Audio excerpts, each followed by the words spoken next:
वहीं उत्तराखंड के मुख्यमंत्री पुष्कर सिंह धामी ने पुलिस स्मृति दिवस के अवसर पर पुलिस लाइन देहरादून में आयोजित कार्यक्रम में वीरगति को प्राप्त जवानों को श्रद्धांजलि अर्पित की। मुख्यमंत्री पुष्कर सिंह धामी ने कहा कि जिन्होंने व्यवस्था को बनाए रखने के लिए देश और देश के नागरिकों की सुरक्षा के लिए अपने प्राणों का बलिदान दिया है, मैं उनको प्रणाम करता हूं। यह दिवस हमें याद दिलाता है कि हम उन वीर जवानों का स्मरण करें जिन्होंने अपना सर्वोच्च बलिदान हम सभी की सुरक्षा के लिए दिया। हम पूरी प्रतिबद्धता से उन जवानों के परिजनों के साथ हैं। जो हमारी पुलिस व्यवस्था है उसमें अनेक प्रकार की चुनौतियां भी हैं। निश्चित तौर पर पुलिस जवानों के लिए अच्छे आवास और अच्छी व्यवस्था होनी चाहिए। इसलिए धामी ने घोषणा की है कि आगामी 3 वर्षों तक प्रत्येक वर्ष 100 करोड़ की राशि पुलिस के जवानों के आवास बनाने के लिए दी जाएगी। आज राष्ट्रीय स्मृति दिवस में जिन्होंने व्यवस्था को बनाने के लिए, देश के नागरिकों की सुरक्षा के लिए, देश की रक्षा के लिए अपने प्राणों का सर्वोच्च बलिदान दिया है, मैं उन सभी को नमन करता हूं।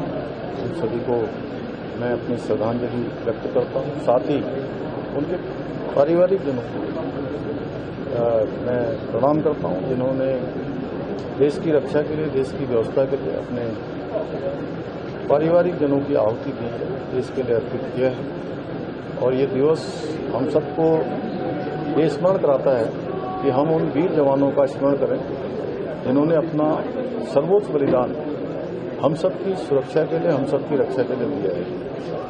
तो उत्तराखंड के अंदर भी हमारे 4 पुलिस के जवान, पुलिस के कर्मियों ने अपना बलिदान दिया है उनके कल्याण के लिए।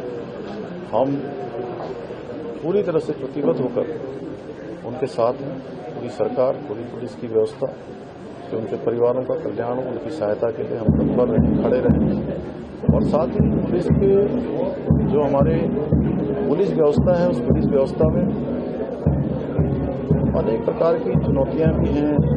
आवास बहुत दूर भी होते हैं, कई बार आना जाना पड़ता है, ड्यूटी बहुत कठिन है। जब 4 धाम यात्रा भी होती है, आपदा की स्थिति भी होती है, कांवड़ यात्रा होती है।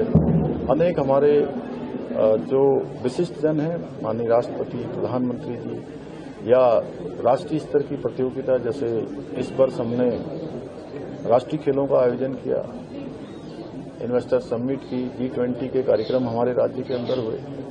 आपदा की स्थिति में भी हमारी पुलिस को तत्परता से काम करना पड़ा।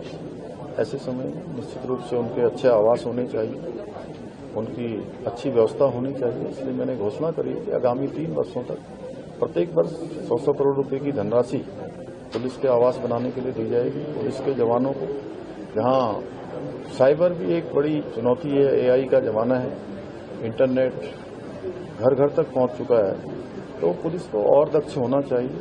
इसके लिए जहां राज्य के स्तर पर होने वाले प्रशिक्षण वो बहुत प्रभावी तरीके से आगे बढ़ेंगे, वहीं जो केंद्रीय गृह मंत्रालय और जो हमारे अन्य राज्य हैं जो इस क्षेत्र में अच्छी बेस्ट प्रैक्टिसें कर रहे हैं, उनका भी अनुभव का लाभ लेकर हमारी पुलिस भी उस दिशा में दक्ष हो, ऐसी व्यवस्था हमारी पुलिस के स्तर से भी यहाँ की जाए।